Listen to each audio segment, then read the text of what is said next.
são as mesmas. Denilson Ventura. Entrevista aqui na Rádio do Povo.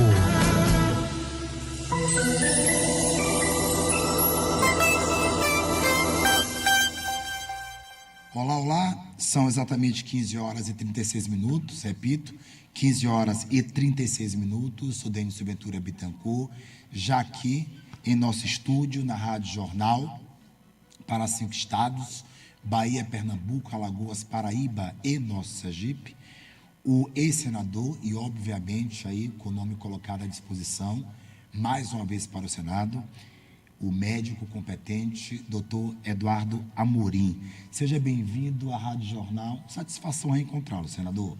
Satisfação é toda nossa, Denis. Prazer estar aqui no seu programa, mais uma vez nessa emissora que é uma grande referência para todos nós sergipanos, que suas ondas ficam não só no território sergipano, ultrapassam a nossa fronteira de longe. Sempre um prazer. Que bom que a gente pôde vir, né? Depois de tantos desencontros. Mas sabe o que é? A agenda, ela já começou a ficar bastante cheia também, né? Mas não é nem agenda política, Denis. O dia de hoje é um dia que eu faço anestesia para cirurgia cardíaca. É um dia que, uma hora dessa, eu estava dentro do centro cirúrgico. Hoje foi que me deram uma folguinha para estar aqui. Mas é um dia que a gente trabalha muito, geralmente. E de hoje a gente faz 3, 4 cirurgias, todo o grupo. É muito trabalho para... Com muita entrega, na verdade, né? Com muita entrega. Com muita entrega. Aqui é uma das suas marcas. Esteve como deputado federal, depois, obviamente, foi ao Senado, 8 anos ali, de uma atuação bastante presente, e aí veio a disputa para governo, né? Quando o senhor deu esta pausa. Quando não deveria ter ido, né? Essa era a pergunta. Deveria ter ido para o governo ou repetir do Senado? Não, 2018 não deveria ter ido para o governo. Eu considero isso um dos maiores equívocos da minha vida política. Por quê? Porque a oposição estava dividida.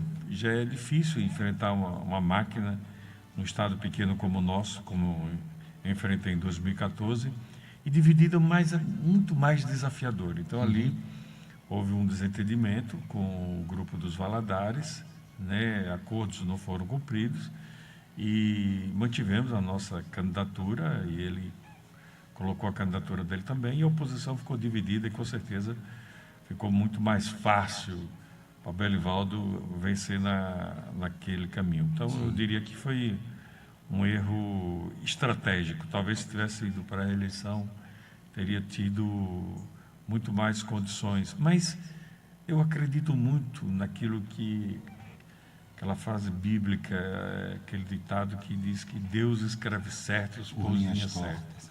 Na verdade, por linhas certas, né? Por linha certa. A gente aqui pensa que as linhas são tortas. É verdade. Digo para você, coisas boas ocorreram na minha vida depois. Como assim? Perdeu o mandato e coisas boas ocorreram? Sim. Voltei para o exercício diário da medicina, enfrentei muitas dificuldades. Quando eu chegava no centro cirúrgico, no hospital de cirurgia, que só opera SUS, faltava equipamento para aqui, a fila era de quase 1.000 pacientes para operar coração. E hoje, praticamente, a fila é zero. Trabalhamos muito, tivemos todo o apoio da direção do hospital. Foi possível ajudar muitas famílias. Se você não ajuda na política, você tem outros caminhos, que é a medicina, para ajudar. Só que na mesa cirúrgica só cabe um por cada vez. São cirurgias longas, demoradas. Na política a gente pode fazer o bem para muito, de maneira ampla. Foi esse o motivo que o levou, portanto, a recolocar o nome, a recondução do Senado? Sim. Discute-se muito, semana passada, aliás, eu estava à mesa e algumas pessoas comentavam, né? O senador Eduardo Amorim coloca o nome à disposição e, no caso, para Senado mesmo, ou há alguma possibilidade de ser a Câmara Federal? Não, Câmara Federal não. Coloquei meu nome para o Senado. Vamos repetir isso aí, Câmara Federal não. Não. Isso, honestamente, não penso, não passa nos meus planos. Não... E governo, senador? Muitos falam sobre isso. Certo. Confesso que governo, passei 8 anos da minha vida estudando, me preparando para ser governador do Estado. Tenho a certeza que se eu tivesse sido... O Hospital do Câncer já tinha sido construído há muito tempo, o Hospital de Ortopedia também, o Centro Diagnóstico por Imagem, ou seja, o Hospital de Diagnóstico já teria sido construído. Ou seja, temos 11 anos de atraso, né? Já temos aí muitos anos de Né? atraso, de isso? sofrimento, de vidas perdidas, enfim. E eu estava preparado e confesso que vivo um momento muito bom na minha vida. Nunca estive tão preparado para qualquer desafio. Sim. Eu acho que o maior desafio, Denis, a gente enfrenta todos os dias. Como assim? Não é fácil você ver um coração bater, parar de bater, ser consertado e voltar a bater. Acho aquilo um milagre da Mas é medicina mesmo. e o milagre da ciência, e a gente está ali como instrumento. Isso sim, isso é desafiador. E a política é um desafio a longo prazo. Temos aí pela frente 10, 12 meses, 11 meses de luta, de articulações, de conversa, enfim. Mas dentro do centro cirúrgico, não. Tudo tem que ser muito rápido. As decisões têm que ser ultra rápida, imediata. Você não pode perder frações de minutos. É uma vida, né? É uma vida ali que está em jogo. E quem está ali naquela mesa está se entregando, né? Eu gosto de dizer a todos os meus pacientes: Deus me mandou vir aqui, porque eu acredito em Deus, cuidar do senhor e da senhora. Não conheço o senhor, não conheço a senhora, mas tenho certeza que faremos o meu ou o nosso melhor para que a senhora saia aqui com a sua saúde restaurada. Digo isso para todo mundo. Esse ano, senador, o ano que vem, na verdade, vai ser um ano, segundo análises, bastante atípico, porque são grandes nomes, né? Homens com muito peso aí, disputando o mandato às Muito duas peso, vagas, muito né? poder, mandatos, enfim. E são homens muito emblemáticos, né? Cada um com a sua característica. Como é que o senhor verifica, talvez para o Senado, nós temos aí um quadro dos mais, digamos, mais fortes Disputados, das últimas 3 décadas, Eu talvez. também acho. Não é? Também acho. Mas, veja, encaro com naturalidade, sem muito apego. Já provei que a minha profissão é a medicina, adoro o que faço. Onde quer que eu esteja, procuro sempre fazer o melhor. Nunca me envolvi em nada escabroso, nada errado. Nunca peguei nada de ninguém, muito menos o que é público. O que é Passou público pela é Câmara sagrado. Federal e pelo Senado de maneira absolutamente tranquila, não foi? Limpa, transparente. Exato. Digo que saí de lá melhor, não pior, porque aprendi muito. E a prova disso é que fui escolhido o melhor senador do Brasil, e não com qualquer nota, com a nota máxima, com um 10, né? Coisa rara, muito rara, não sei se isso já aconteceu, acho que não, na história de Sergipe. O sergipano ser escolhido como o melhor senador e com nota 10 era fruto de muito trabalho. Digo que como senador trabalhava muito mais do que eu trabalho como médico, e olha que eu trabalho muito hoje. Tem dias que é plantão de manhã, de tarde, de noite, mas como senador trabalhava muito mais, participava de todas as comissões lá dentro do Senado, procurava agarrar todas as oportunidades possíveis, né? E procurava realizar o sonho de muitos sergipanos. Lutei muito pelo Hospital do Câncer, e só agora que está virando uma coisa concreta. Lutei muito para que Sergipe tivesse mais uma universidade pública, lá, sobretudo no Baixo São Francisco, a Univasf. Essa eu não consegui. Confesso que não tive apoio na época dos governantes desse estado, né? Uma pena, né? Uma pena. A universidade muda a vida, transforma a vida de qualquer um, a educação muda. E o Baixo São Francisco, eu diria que hoje é uma região que precisa demais de uma universidade, de indústria, de emprego, né? Uma região rica pela natureza, mas que carece ainda de uma ação forte do governo, né?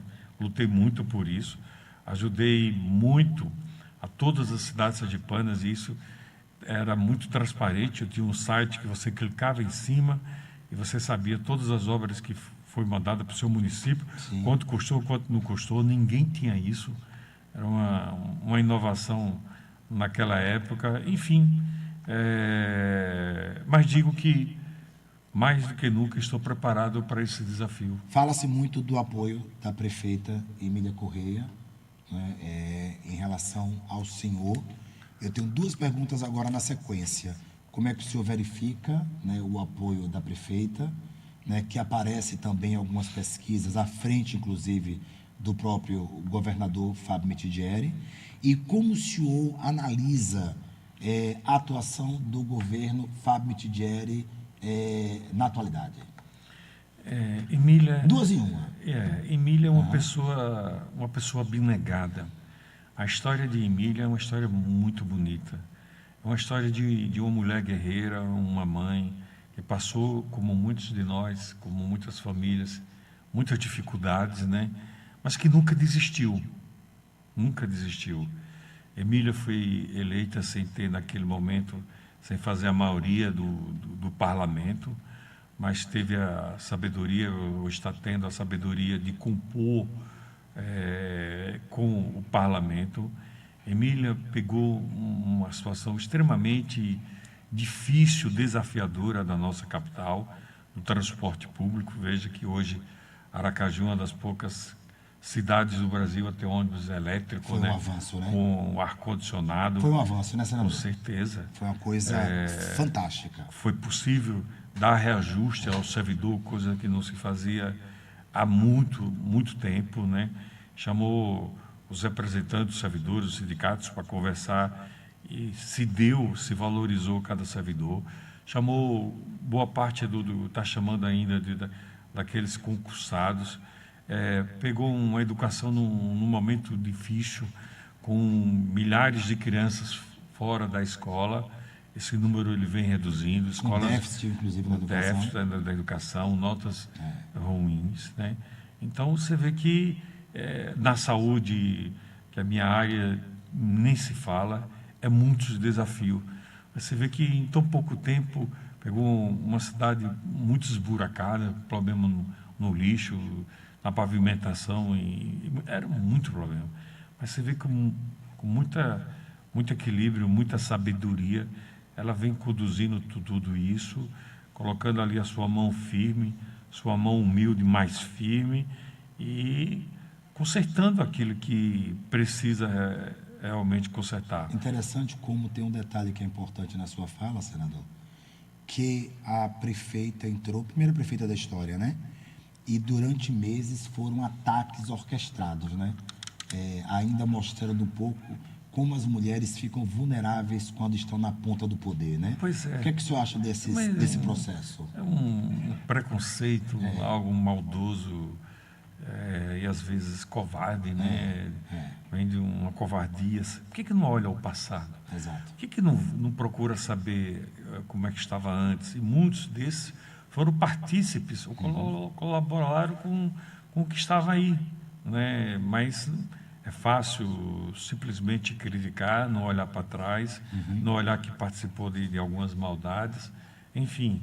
Mas Emília, ela é muito firme, é muito humilde, e nunca tive dúvida. Eu fui um daqueles incentivadores dentro do nosso bloco político para que Emília topasse esse desafio. Ela topou e está aí, dando conta do recado. Em relação ao governo Fábio Mitidieri, como é que o senhor averigua que hoje é o lado, de fato, opositor, né, dos governos? Muita coisa aí poderia ser diferente. Por favor. Muita coisa poderia ser melhor. Eu mesmo não teria vendido a Deso. Por que explico a Deso? A Deso a água é a mercadoria que todo mundo precisa. A gente vive sem energia, mas quando a gente falta água na nossa casa, meu amigo, é um caos. A energia você ainda sobrevive, mas água é difícil. E a água ela ainda não é universalizada. Não se tem água encanada de qualidade em todas as residências desse estado. Então a DESO ela tem um papel social muito grande. E não venha com essa história de dizer, não, ela estava funcionando mal, conserte. A Emília não pegou um transporte coletivo ruim, não pegou uma situação do lixo ruim, não consertou. Não está consertando? Tínhamos ônibus que soltavam o pneu, né? Em meio à rua, né? Eu não teria vendido a Deso. Eu teria realmente melhorado, qualificado mais ainda a maior empresa de todos nós, sergipanos. Vivemos num estado onde você paga a água e depois você paga para se tratar a água antes dela ser devolvida à natureza, mas nem sempre isso ocorre. Nem todo esgoto ele é tratado, ele é cuidado como se deveria ter. Ser. Estou falando algo absurdo? Não. Muito dele é jogado diretamente aí no leito dos rios, dos mananciais. Infelizmente ainda continua, né? Aracaju é uma cidade cercada, ou atravessada, ou cortada por dezenas de canais. Isso eu aprendi durante a confecção do plano de governo de Emília. São 64 canais. Não imaginava que fossem tantos canais. Você vê que é algo extremamente desafiador e muitos desses dejetos vão direto ali para os canais. Mas a gente paga para receber a água, que é tratada, e para ser tratada antes de ser devolvida à natureza, mas nem sempre acontece. Então, eu não teria vendido a Deso, eu teria melhorado a qualidade. Mas já que vendeu, vai fazer o quê? Vai construir o hospital do diagnóstico? O que é isso? Você não trata sem antes você fazer um diagnóstico, você ter uma tomografia, você ter uma ressonância, você ter um exame mostrando o que é a doença. Isso aí não tem em Sergipe. Lembrar disso, que 85% do povo sergipano não tem plano de saúde. Verdade. Nós somos, sim, SUS dependente. Então, eu teria construído o hospital diagnóstico, ou seja, um hospital que você é só para dar o diagnóstico. Mas se for de uma cirurgia, você pode ir ao hospital de cirurgia. Se for um tratamento oncológico, você vai para o hospital do câncer, e por aí vai. O senhor aparece nas pesquisas ali à frente de todos os outros candidatos. Isso dá uma certa tranquilidade em relação ao trabalho que foi exercido no mandato, no caso dos 8 anos, enquanto senador, né? E, se reeleito, levará essa proposta para que Sergipe traga o hospital do diagnóstico, como fizer à época, como senador, para que fosse implementado com urgência o hospital do câncer? Não tenha dúvida, não gosto de prometer, a não ser o meu trabalho, a minha dedicação. Sim. Mas se eu tiver uma nova oportunidade, eu lhe digo. Enquanto eu estiver lá, todos os meses, como eu fiz com o Hospital do Câncer, todos os anos, mandaria emenda para a construção do Hospital do Diagnóstico, ou seja, o nosso centro de diagnóstico por imagem. Sim. Um lugar onde você faz todos os tipos de exames, isso, ou né? quase todos os tipos de exames, trabalhando sábado, domingo, feriado, ou seja, não tem que fechar, tem que funcionar de manhã, de tarde, de noite, porque às vezes o trabalhador não pode ir durante o dia, ele vai fazer o exame dele à noite. A mãe está cuidando de sua casa durante o dia, ela vai fazer à noite, ou então passa a semana ocupada, vai fazer no final de semana. Sim. O seu exame, mas vai ter um lugar disponível para se fazer. Isso não é pouca coisa, não. A visão do médico é importante demais, né? Veja, humaniza, né, senador? isso é factível. Não faz porque não quer. Foi até um apelo que eu fiz ao governador. Governador, o senhor vendeu a Deso, então pegue esse dinheiro, deixe alguma coisa em prol do povo sergipano. Lembre-se que mais de 80% do povo sergipano não tem plano de saúde. Então, construa o Hospital do Diagnóstico e o Hospital de Clínicas. E não é falta de dinheiro, eu lhe garanto, meu amigo. Não, é querer. E eu quero, e se tiver oportunidade, não vou desistir jamais dessa luta, desse sonho, como já provei em outros momentos. E eu disse a ele, não é só na saúde, não. Eu teria revitalizado o DR. Ao invés de contratos terceirizadas para pavimentar, para consertar as nossas estradas, o DR, ele nasceu no final da década de 40, eu gosto de aprender com a história, em 1949, surgiu o DR nacional, o DENIT nacional, e os DRs nos estados para massificar as estradas do Brasil afora. Sim. E em Sergipe, que as grandes cidades do interior tinham como se fosse uma sucursal, um local do DR. Itabaiana tinha, Propiá tem, Glória, até hoje a gente passa por lá ver isso. Eu teria revitalizado, porque assim eu teria as estradas sergipanas não consertadas somente no período da eleição. Sim. Você já percebeu que as nossas estradas praticamente só são consertadas no período eleitoral? E detalhe, quando o trecho não termina, que é o caso de próprio Alagoas ali, né? Pois é. É aquela Então, coisa que não acaba há décadas, né? Pois é. Então você vê que tem jeito, rapaz. Agora, esse governo que está aí tem muito dinheiro e poderia, com certeza, fazer muito mais. Honestamente, espero que faça. Espero que tenha vontade de querer fazer. Um detalhe aí que pipocou foi aquele entrave, aquela discussão com a questão do passar do PL, da direção, né, e alguns confrontos que foram pontuados ali com o deputado federal Rodrigo Valadares. Como é que o senhor está vendo hoje? O senhor deu algumas declarações indignado mesmo, né, com muita firmeza em relação, inclusive, ao caráter do deputado federal Rodrigo Valadares. No entanto, a mãe dele ainda faz parte da Secretaria, né, da Ação Social do município, né? Como é que está todo esse pano tecido aí? Já amortizou o conflito com Rodrigo Valadares? Houve um segundo diálogo? Ou o senhor continua com o mesmo pontuamento, senador? A diferença é que eu prometi para o meu grupo que não iria mais falar sobre isso. Eles disseram que eu estava falando muito. Então, eu prometi para eles que não iria mais falar sobre isso. Para mim, isso é passado. O que eu tinha de dizer foi dito. Sim. E o que eu falei tá aí na internet. E cada um faça a sua avaliação, né? Eu gosto de olhar para frente, meu amigo, e aprender, sobretudo, com o passado. Da minha pergunta. Não estou escapando, não. Não estou porque, na verdade... Não estou escapando, não estou respondendo. Sim. Sinceramente, eu não estou respondendo porque eu prometi ao meu grupo político que não tocaria mais nesse assunto. É porque seria algo realmente irrelevante? Seria assim? Veja, vamos olhar para frente, né? Todo mundo viu o que aconteceu, como aconteceu, por que aconteceu, os motivos, e gosto de olhar para frente. Eu acho que Deus colocou os nossos olhos na nossa fronte, não foi à toa. É para dizer, olhe sempre para frente, que o futuro é o maior de todos os tempos. Literalmente dizendo nada como um dia após o outro, né, senador? Por falar nisso, as pessoas aí comentam também um apoio, talvez, para o senhor como governo, né, conversa de bastidores, com o apoio de Valmir Francisquinho, né? O que há de pontuamento sobre isso?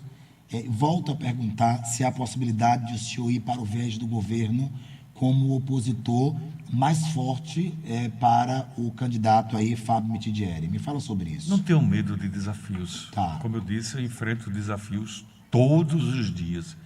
Me preparei muito para ser governador do estado.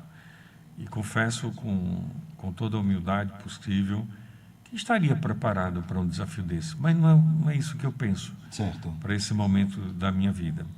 Eu foquei na pré-candidatura ao Senado. Foi um pedido da prefeita Emília. Como é que você vai deixar, num momento como esse, o grupo, sem seu nome estar à disposição, no momento que você vive em termos de experiência, de vida, enfim, você conhece todos os corredores, ou quase todos os corredores em Brasília, você pode encurtar caminho, você pode ajudar muito Sergipe, já ajudou muito, mas eu sei que você está preparado para ajudar muito mais. Então, meu amigo, desista de sua aposentadoria política, não pense que vai pendurar chuteiras, não. E fui para casa, pensei, ela tem razão, e coloquei meu nome à disposição. Então, eu penso na pré-candidatura ao Senado, mas não tenho medo de desafio. Eu sou de grupo. Nos momentos que eu não deveria arriscar, eu atendia ao grupo. Por exemplo, já disse aqui, em 2018. Eu não deveria ter arriscado ali, mas arrisquei, porque atendi um apelo do grupo. Mas foi por um detalhe, né, senador? Foi ali, tipo, a bola na trave, né? Também, em 2010, o grupo me chamou para deixar a candidatura de deputado federal e para a candidatura de Senado. A gente não sabia com quem iria, qual seria a composição naquele momento. Era muito arriscado, vou seguir. Então, eu tenho esse pensamento coletivo. Até no meu trabalho, no dia a dia, fazendo anestesia, eu gosto de trabalhar em grupo. Como assim? Numa anestesia para uma cirurgia cardíaca, muitas vezes são 2 anestesistas, ou 3, dependendo da gravidade do paciente. Não sei se você sabia disso. Não sabia, não. Então, se eu precisar de um colega, mais 2, eu trabalho em grupo e eles estarão lá de prontidão. Se for um procedimento mais simples, a gente puder resolver, a gente resolve. Então, você vê que... Mas, geralmente, são 2. Então, até a forma de trabalhar é uma forma coletiva. Então, sempre fui assim na minha vida, e na política eu sou o que eu sou no meu dia a dia, na minha profissão. Sou um sujeito tímido, pareço ser falante, mas não sou. Eu tive que fazer muitos cursos, estudar muito para ter essa maneira de se expressar, de falar. Sempre vi nos estudos a oportunidade de evoluir, de crescer. Ontem foi dia de Enem, dizia ali nas redes sociais para os estudantes, a educação mudou a minha vida. Sou filho de um sujeito que não sabia ler nem escrever, minha mãe uma dona de casa, mas tive a oportunidade de me graduar, de pós-graduar várias vezes. Fazer direito também. Fazer direito, estudar jornalismo, medicina. Então, minha vida foi estudando e ainda hoje faço isso. Todos os pacientes que eu opero, geralmente procuro estudar antes o caso e enfrentar qualquer desafio com toda a qualidade possível. Era isso assim que eu estava preparado para ser governador do Estado e para ser senador, com certeza, digo e repito, conheço todos os caminhos como ajudar nosso Estado. Como é que tem sido as caminhadas, né, senador? Nos bairros... Oi, querido. Tem a pergunta, por favor. Áudio de Boa tarde ao Denison, colega, amigo, boa tarde aos ouvintes, boa tarde ao senador Amorim. O senador Amorim foi senador e, na época dele, ele foi considerado um dos melhores parlamentares do Brasil. Atualmente, a gente vê um Congresso Nacional muito misto, né? E declarações recentes do presidente Lula disseram, inclusive, que esse seria o pior parlamento que já houve na história do Brasil. São declarações que o presidente fez, inclusive, numa solenidade em que estava o presidente da Câmara, Hugo Mota. Eu quero saber a avaliação do senador Amorim dessa declaração, se ele concorda com essa piora nos quadros do Parlamento do Brasil, Câmara dos Deputados e Senado, ou se houve um pouco de exagero, como é que ele tem visto essa transformação. Inclusive, a avaliação dele do Senado, dos senadores sergipanos que compõem atualmente a legislatura. Um abraço, boa tarde e uma boa entrevista, meu amigo. Renato, muito obrigado. Que pergunta pertinente. Por favor, senador, não foi? Eu não gosto de julgar, de dar nota para a vida de ninguém. Eu acho que não sou eu o julgador, mas o povo é. O coletivo é. O coletivo é. Então, é hora, se é o pior congresso, está chegando a hora de mudar, de renovar. Sim. A oportunidade é essa. Sempre que eu encontro uma pessoa que diz, não, está ruim, muito ruim, mas eu votei em branco. Não contribuiu com nada. Você contribuiu para permanecer o que está. Exato. Na hora que você escolhe e que dá o seu voto ali, ou anula, ou coisa e tal, não mudou, não contribuiu para mudar. Então, por isso que é bom que apareça vários nomes, que surjam vários nomes, né? Assim, plurifica as opções e as defesas. E como muitos dizem, Sergipe é pequeno e todo mundo sabe aí um pouco da história de cada uma. Como é que tem sido as caminhadas, senador? Nos bairros, nas cidades, como é que tem sido esse início com os prefeitos, com as lideranças? Para mim, prazerosas. Sim. Eu disse que essa caminhada para mim, ela ia ser diferente de todas as outras. Eu também vou caminhar com muita leveza, com muita tranquilidade, levar uma mensagem verdadeira, não abro mão da verdade, do que é possível.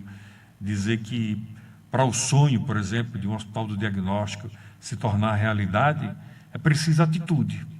Nesse caso, atitude da escolha. Sim. Então, para mim, tem sido prazerosa, digamos assim, visitar as feiras. Você gosta de feira, Denis? Adoro feira. Ah, eu adoro feira também. Adoro feira. Sou filho de feirante, Adoro adoro feira. tomar cafezinho na feira, Não tem- aprender com as pessoas. Não tem algo melhor do que você escolher as frutas, bater o papo com o rapaz da venda, a frutas.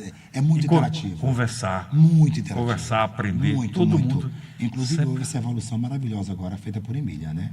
Entregando espaços adequados aí para os feirantes, que foi algo surpreendente, né? Pois é. Saiu do meio da rua, das esquinas, que inclusive ali no centro da cidade, alguns passavam até perigo de morte, né? Por conta dos carros transitando em meio a eles. Mas Então, tem que- dá para sobreviver com qualidade, Mas tem né? que ser uma mulher guerreira determinada Quebrar, né, para o fazer, protocolo. para fazer esse enfrentamento. Né? E foi, Então, deu muito certo. é. Deu muito certo, Então, né? eu acho que é isso. Mas eu digo que as caminhadas têm sido prazerosas, mas eu sei que elas vão ficar cada vez mais intensas no próximo ano. Sim. É muito cedo ainda, né? Mas tem gente que já está se comportando como se fosse um ano eleitoral, coisa que ainda estamos um pouco distante. Está esquentando, né? Por isso que eu não deixei o exercício diário da medicina, medicina. e não vou deixar, só deixarei perto quando o período eleitoral realmente exigir, a agenda ficar muito mais apertada. Sim. Até lá posso ajudar muito ainda nas cirurgias, enfim, ajudar as pessoas e ir conversando diariamente, recebo as pessoas, converso e gosto do que faço. Quero agradecer a sua presença, viu? Eu que agradeço. Dizer que é muito satisfatório. Sua irmã é muito minha amiga, porque trabalhamos anos juntos na Pio Décimo, né? Edna, adoro, uma querida. Minha colega de faculdade. Colega de faculdade. E tem um detalhe importante, senador. Estudamos juntos, formamos juntos. Exatamente. Alguns amigos meus que são advogados também estavam à época no curso de Direito na mesma sala que o senhor. E é unânime a atenção em relação ao seu comportamento sempre muito cavalheiro com as pessoas. Mas tem que ser. Não pode ser diferente. Não deve mesmo. Não deve ser diferente. Com quem é educado, você retribui com educação. E você passou... Mal todo. educado, você passa a educação de novo. Mas sempre com a humildade na frente. E a firmeza também. Exato. Se vier com coisa, vai com firmeza também. Tem que ser, né? Não tem que ser. Tem que ser, né? Não tem jeito. É a questão da liderança. Denis, um prazer muito grande. Obrigado por querido. essa oportunidade. Vida que segue. Obrigado aí, Luciano, você que está aí atrás da condução, e que Deus ilumine aí você, e parabéns pelo seu programa. Obrigado, meu querido. O privilégio é nosso. O privilégio é nosso. E quem está nos ouvindo do outro lado, né? abraço, Obrigado aí por ter né? dado a audiência. Um abraço, viu? Não sei agora não. Essa matéria transforma-se em matéria amanhã nas nossas redes sociais. Às 7 da manhã já entra também como matéria e vai para a Rádio Jornal, o portal Rádio Jornal, o Spotify da Rádio Jornal, também na minha página, tudo ali em collab, e com a página do senhor, me permita, viu, Miltinho, marcá-lo também. E é importante, senhor, senador, que o senhor sempre apareça para nos manter aqui informados. Muito né? obrigado. A sociedade agradece para que as escolhas sempre sejam as corretas. Eu acho que isso é importante. Se a coisa não está boa, só tem um jeito. Mudar. E Deus melhorar, é mais. não é isso? É isso aí. Eu volto já com a próxima entrevistada da tarde, que é a doutora Lilian, para falarmos sobre o critério dos aparelhos fonoaudiológicos, né? A tecnologia ajudando as pessoas a ouvirem o som da vida. Eu volto já. Narciso Enxovais informa a hora certa.